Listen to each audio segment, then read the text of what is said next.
Hello દોસ્તો, નવા task અને ખુદમાં બદલાવવા માટે રેડી થઈ ગયા છો? તો ચલો આજના વિડીયોની શરૂઆત કરીએ. શું છે આજનો વિડીયો?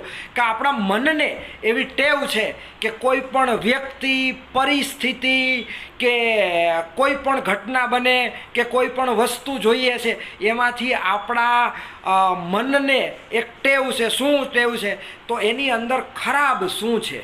દાખલા તરીકે આખી ચાદર સફેદ હશે પણ એની અંદર કાળો ડાઘ હશે, એ ડાઘ જોવાની જ આપણા મનને ટેવ પડી. તો આજથી પ્રતિજ્ઞા કરવાની છે. શું પ્રતિજ્ઞા કરવાની છે? કે કોઈ પણ લોકો, કોઈ પણ વસ્તુ, કોઈ પણ પરિસ્થિતિ, કોઈ પણ ઘટના, આમાં અવગુણ જોવાનું બંધ કરવાનું છે.